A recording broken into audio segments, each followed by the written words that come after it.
Hello and welcome to our YouTube channel Success Thunder. और हम आ गए हैं एक और नए इंफॉर्मेशनल और एजुकेशनल वीडियो के साथ। Hello everyone, welcome to our YouTube channel Success Thunder. तो आज हम लोग एक पज़ल करेंगे, फ्लोर बेस्ड पज़ल, और साथ में एक ब्लड रिलेशन के क्वेश्चन को भी सॉल्व करेंगे।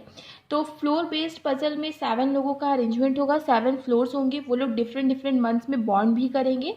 तो अच्छी पज़ल है, प्री लेवल की पज़ल नहीं है, अच्छी पज़ल है। तो आप एक बार इसको देखिए,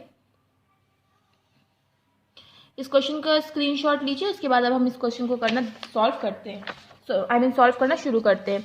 तो हम लोग जो लाइन बाय लाइन क्वेश्चन को पढ़ेंगे हिंदी में, मीनिंग को समझेंगे, ताकि हर मीडियम के स्टूडेंट को इस चीज़ जो भी मैं पढ़ाऊँ, जो भी मैं बताऊँ, वो समझ में आए। और आप लोग लाइक करना भूल जाते हैं, लाइक ज़रूर कर दिया करिए वीडियो को, इससे हमें भी एक मोटिवेशन मिलती है। तो वीडियो को लाइक कर दिया करिए, शेयर कर दिया करिए, और अगर आप चैनल पे न्यू आए हैं, पहली बार आए हैं और वीडियो पसंद आए तो वीडियो को सब्सक्राइब कर दीजिएगा। चलिए फिर अब क्वेश्चन को पढ़ना शुरू करते हैं। क्वेश्चन में लिखा है 7 persons PQRSTUV live different floors of the same building. 7 लोग हैं PQRSTUV जो लोग डिफरेंट फ्लोर्स पे रहते हैं एक ही बिल्डिंग के, और उस फ्लोर में उस बिल्डिंग में 7 फ्लोर्स हैं। Ground floor is numbered as 1, ground floor को फर्स्ट फ्लोर कहा जा रहा है, और फर्स्ट फ्लोर को नंबर एज 2 सेकेंड कहा जा रहा है। ठीक है, तो इस तरह से 7 फ्लोर है total. Each one of them was born in a different month of the same year. सभी लोग जो है एक ही ईयर के डिफरेंट डिफरेंट मंथ्स में बॉर्न हो रहे हैं, और वो डिफरेंट डिफरेंट मंथ्स जनवरी से जुलाई तक है। तो जब भी इस टाइप की पजल आए ना, तो आपको क्या करना है, मंथ अलग लिख लेना है। इससे आपको फ़ायदा होगा, सॉल्व करने में कम टाइम लगेगा। तो आप इसको मंथ को अलग लिख देगा, जनवरी, फरवरी, मार्च, अप्रैल, मई, जून एंड जुलाई। ठीक है, और फ्लोर्स को अलग बनाना है। तो ये देखिए, मैंने जितने मंथ्स के साथ साथ उनके मंथ में कितने डेज आते हैं वो भी नोट कर लिया। आपको भी नोट करना है ऐसे ही। और फ्लोर बेस्ड क्योंकि पजल है, तो आप फ्लोर के नंबर तो फिक्स कर ही सकते हो, तो आप इसके नंबर भी फिक्स कर लीजिए। ठीक है, इतने में इतना इनफ होगा आई गेस, क्योंकि जिस तरह से हम लोग करेंगे हमें ज़्यादा पॉसिबिलिटी बनाने की ज़रूरत नहीं पड़ेगी। तो सबसे पहले हम लोग क्वेश्चन को पढ़ेंगे, कंडीशंस बनाएंगे, और अगर कोई भी कंडीशन फिक्स्ड है तो उस चीज़ को हम पजल में फिक्स कर देंगे। तो सबसे पहले क्वेश्चन में क्या लिखा है, V is not the oldest. तो जैसा लिखा है हम लोग वैसे ही नोट कर लेते हैं, V is not the oldest. तो यहाँ पे क्रॉस करके आप V लिख दीजिए कि V जो है वो जनवरी में जन्म नहीं लेगा।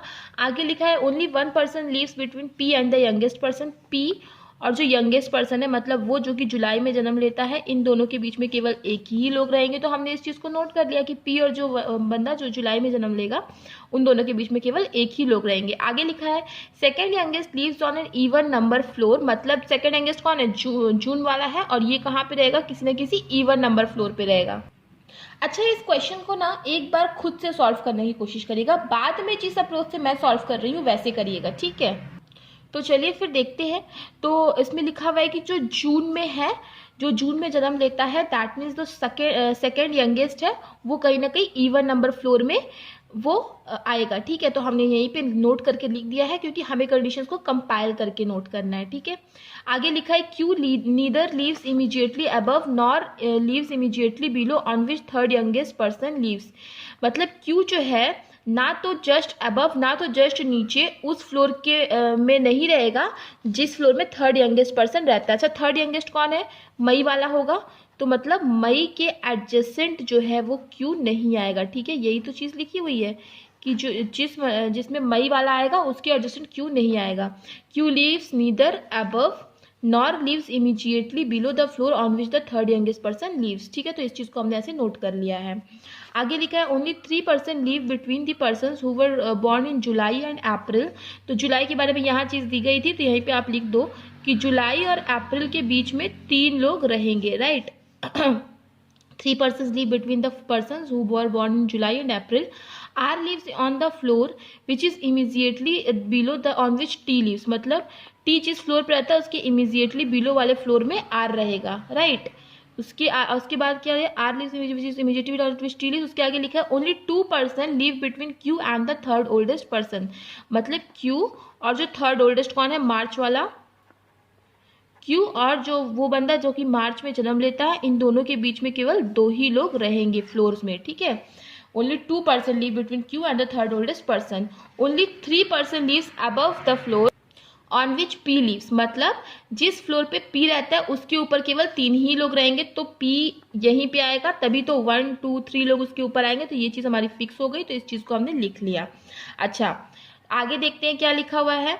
आगे लिखा हुआ है the one who was born in March lives on one of the floors below the floor on which Q lives, मतलब क्यू के कहीं ना कहीं नीचे वो बंदा आएगा जो कि मार्च में रहता है, तो इमीजिएट बिलो नहीं बोला है, तो इसीलिए हम लोग क्या करेंगे, एक एरो लगा देंगे। अच्छा, इस चीज़ का हम ऑलरेडी लिख चुके हैं, तो ऐसे आप करके इसको यहाँ पे कर सकते हो, क्यू जो है ऊपर रहेगा, राइट, क्यू ऊपर रहेगा, फिर मार्च वाला नीचे आएगा।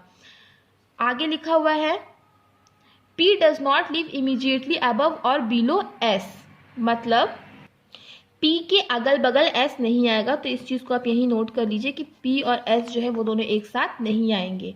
आगे लिखा है the one who was born in the month of June lives on the floor immediately above the floor on which U lives, मतलब यू जिस भी फ्लोर पे रहेगा उसके जस्ट अबव जून वाला आएगा, राइट, तो इस चीज़ को हमने ऐसे नोट कर लिया, यू जिस भी फ्लोर पे रहेगा उसके जस्ट अबव कौन आएगा, जून वाला आएगा। ठीक है, आगे देखते हैं person who lives immediately above we was not born in July, मतलब वी के जो इमीजिएट अबव रहेगा वो जुलाई में बॉर्न नहीं करेगा, राइट। तो ये देखिए हमने सारी की सारी कंडीशंस को नोट कर लिया है कंपाइल करके, और क्वेश्चन भी खत्म हो गया है। The person who lives immediately above B was not born in July, ये आखिरी कंडीशन थी। इसके बाद हमारे पास सारी की सारी कंडीशंस बनके तैयार हो गई हैं। अब हम लोग इन कंडीशंस को फिक्स करने की कोशिश करेंगे। तो पी से शुरू करते हैं क्योंकि पी हमारे पास फिक्स है। तो देखो पी और जुलाई के बीच में 1 है, तो इसकी 2 पॉसिबिलिटी बनेगी, हम दोनों ही बनाएंगे। पी और जुलाई के बीच में 1 लोग रहते हैं, तो ठीक है, हमने बना लिया, ये कंडीशन सॉल्व हो गई। जुलाई और अप्रैल के बीच में 3 लोग आएंगे, तो जुलाई अगर यहाँ है तो 1 2 3, अप्रैल कहाँ पे आएगा, अप्रैल यहाँ पे आएगा। जुलाई अप्रैल के बीच में 3 लोग आ गए। उसी तरह अगर जुलाई यहाँ पे है तो अप्रैल कहाँ पे आएगा, अप्रैल यहाँ पे आएगा, तो ये कंडीशन भी हमारी सॉल्व हो गई। आगे लिखा हुआ है कि पी के अगल बगल कहीं पे भी एस नहीं आएगा, तो ठीक है, इस चीज़ को हमने नोट कर लिया है। और लिखा है मे और क्यू कभी एडजेसेंट नहीं होंगे, और जो जून वाला होगा वो कहीं ना कहीं इवन नंबर फ्लोर पे आएगा। तो देखिए जैसे जून मान लीजिए इवन नंबर फ्लोर यहाँ पे 2 है, 4 है, 6 है, और 2 और 6 तो ऑक्यूपाई हो गए, केवल एक ही बचा, तो जून के लिए केवल एक ही जगह बची है दोनों ही केस में, कि जून जो है वो 4th फ्लोर पे आ जाए। तो ये वाली कंडीशन भी हमारी क्या हो गई, सॉल्व हो गई, राइट। तो जून हमारा 4th फ्लोर पे आ गया। जैसे ही हमने जून को फिक्स किया, हमने देखा जून के जस्ट नीचे को यू को आना है, तो हमने यू को भी फिक्स कर दिया कि जून के जस्ट नीचे कौन आ गया, यू आ गया, राइट। और क्वेश्चन में क्या लिखा है कि क्यू और मे कभी एडजेसेंट नहीं होंगे, और क्यू और मार्च के बीच में 2 पर्सन रहते हैं और क्यू ऊपर आता है। तो हर केस में हम लोग एक बार लगा करके सॉल्व करने की कोशिश करते हैं। तो सबसे पहले इस केस में देखते हैं, मान लीजिए हम क्यू को यहाँ रखते हैं, तो 1 2 मार्च यहाँ पे आ नहीं सकता, तो ये नहीं कंडीशन बन सकती। मान लीजिए हम क्यू को यहाँ रखें तो 1 2 मार्च यहाँ पे आ सकता है, तो ये एक कंडीशन बन सकती है, ठीक है। तो क्यू और मार्च को हमने यहाँ रख दिया। मान लीजिए क्यू को हम यहाँ रखते हैं तो 1 2 मार्च के लिए जगह है नहीं, और कहीं क्यू के लिए जगह नहीं है, तो ये वाली हमारी पॉसिबिलिटी में इस चीज़ को हमने फिट कर लिया। अच्छा, अब यहाँ देखते हैं, मान लीजिए क्यू को हमने यहाँ रखा तो 1 2 मार्च यहाँ पे नहीं आ सकता। मान लीजिए क्यू को आप यहाँ रखते हो 1 2 मार्च यहाँ पे आ सकेगा। उसी तरह अगर क्यू यहाँ रखो तो 1 2 मार्च यहाँ पे नहीं आ सकेगा, और कहीं जगह नहीं बची, तो ये वाली कंडीशन भी हमारी क्या हो गई, सॉल्व हो गई। और क्या लिखा था, टी के इमीजिएटली बिलो आर आएगा, और इन सभी जगहों पे देखो कि टी के इमीजिएटली बिलो आर आने के लिए केवल एक ही स्पेस बनी है, तो वो हमने फिक्स कर दी, ठीक है। और क्या बोला, क्यू के अगल बगल मई नहीं आएगा, तो क्यू के अगल बगल मई नहीं आएगा, तो मे के लिए केवल एक ही जगह बची। सेम इस केस में भी है, क्यू के अगल बगल अगर मे नहीं आएगा तो मे के लिए केवल एक ही जगह बची, ये कंडीशन भी हमारी सॉल्व हो गई। और क्या बोला, पी के एडजेसेंट एस नहीं होगा, पी के एडजेसेंट एस यहाँ पे भी नहीं होगा, यहाँ पे भी नहीं होगा, मतलब एस कहाँ पे होगा, एस यहीं पे होगा, तो ये कंडीशन भी हमारी सॉल्व हो गई। आगे देखिए क्या बोला, वी के लिए यही एक जगह बची, तो इस चीज को हमने नोट कर लिया। बोला था कि वी के जस्ट इमीडिएट अबव जुलाई नहीं आएगा, लेकिन इस केस में तो वी के इमीडिएट अबव जुलाई आ गया, मतलब ये कंडीशन हमारी क्या हो गई, गलत हो गई। अब ये दोनों ही केवल पॉसिबिलिटी बची हुई है। अब जनवरी, 2 ही महीने में बचे, जनवरी और फरवरी। तो देखो यहाँ पे ऑलरेडी बोला था कि जनवरी में कभी वी नहीं आएगा, तो वी जनवरी में नहीं आएगा, तो एस जनवरी में आ जाएगा, और फरवरी के लिए केवल एक ही जगह बच गई।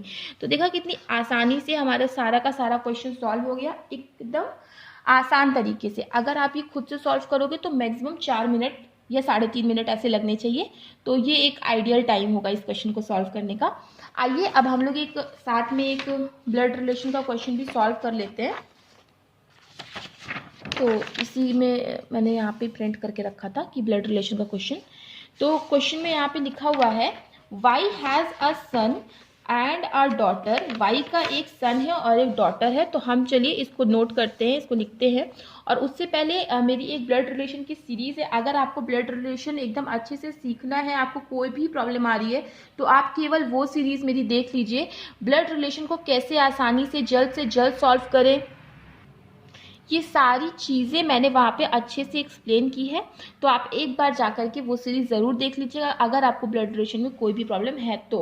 उसके बाद अगर आप वो सीरीज़ मेरी देख लेते हो, एक मैंने प्लेलिस्ट बना के रखी है, तो अगर आप वो सीरीज़ देख लेते हो तो उसके बाद आपको कहीं से और सीखने की ज़रूरत नहीं पड़ेगी, इसकी गारंटी मैं ले सकती हूँ। और फिर भी कोई डाउट हो तो आप एक बार कॉमेंट सेक्शन में मेरे से पूछ लेना, मैं रिप्लाई ज़रूर करती हूँ। और आप मुझे मेल भी कर सकते हो। अच्छा, क्वेश्चन में आगे लिखा है Y has a son and a daughter. मतलब वाई है, उसका एक सन है और एक डॉटर है। ये प्लस और माइनस मैं मेल और फीमेल को इंडिकेट करने के लिए लगा रही हूँ, आप कोई और साइन का भी इस्तेमाल कर सकते हो, ठीक है। तो Y has a son and a daughter. P is the son of M, मतलब एम का जो सन कौन है, पी होगा। तो देखिए हम सारी कंडीशंस को अलग अलग लिख रहे हैं क्योंकि अभी हम इसको जोड़ नहीं सकते। T is the mother of J, okay, T is the mother of जे।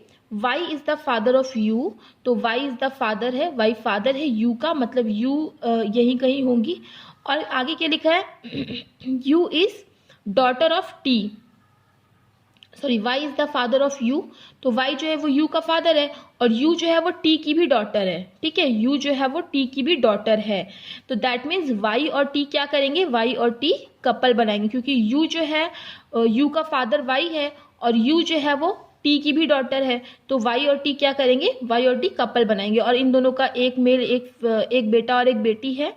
तो यू क्योंकि डॉटर है तो यहाँ पे आप फीमेल का साइन लगा दो, ये यही होगा जो भी उसका सन होगा। तो ये हमारी देखिए कंडीशन ये वाली हमारी खत्म हो गई, यहाँ पे हमने कंपाइल कर दी। तो you is the daughter of T. आगे लिखा है Q is the son of D. अच्छा, डी का सन कौन है, Q. Q is the son of D. T is sister of D. अच्छा, टी जो है वो डी की सिस्टर है, तो इस चीज को हम लिख लेते हैं T is sister of D, ठीक है। Q is the son of D and T is sister of D. D who is married to P. अच्छा, डी जो है वो पी से, D is married to whom, P. तो D क्या हो जाएगी, डी हो जाएगी फीमेल क्योंकि पी तो ऑलरेडी मेल था। और पी की जो पेरेंट होगा वो होगा एम। एम का हमें वो क्लियर नहीं है, जेंडर क्लियर नहीं है, तो इस चीज़ को भी हम नहीं लिखेंगे। और टी का हस्बैंड कौन था, टी का हस्बैंड था वाई। और इन दोनों के दो बच्चे थे जे और यू, जिसमें से जे मेल था, यू फीमेल थी। ये कंडीशन हमारी सॉल्व हो गई और ये हमारा ब्लड रिलेशन का क्वेश्चन भी सॉल्व हो गया है। तो क्वेश्चन में लिखा how is P related to T. तो पी टी का क्या होगा, पी टी का होगा ब्रदर इन लॉ, ठीक है। पी टी का होगा ब्रदर इन लॉ। तो देखिए कितनी आसानी से कंडीशन अलग अलग नोट करते करते हमने धीरे धीरे से कंपाइल किया। तो यही तरीका होता है ब्लड रिलेशन के क्वेश्चन को आसानी से सॉल्व करने का। आप भी एक बार ट्राई करिएगा। और अगर कोई भी डाउट है तो ब्लड रिलेशन की मेरी सीरीज ज़रूर देख लीजिएगा, प्लेलिस्ट मैंने बना कर रखी है। उसके अलावा भी कोई डाउट हो तो जैसा कि मैंने आपको बताया, आप कॉमेंट सेक्शन में भी पूछ सकते हो, मुझे मेल भी कर सकते हो। मेल ID मेरे डिस्क्रिप्शन बॉक्स में है। सो अगर वीडियो आपको पसंद आया हो तो वीडियो को लाइक करिएगा, शेयर कर दीजिएगा और चैनल को सब्सक्राइब कर दीजिएगा। मिलते हैं अपने नेक्स्ट वीडियो में। Thank you so much for watching. Subscribe to our channel by clicking the subscribe button. Click the bell button and enjoy the latest uploads from our channel.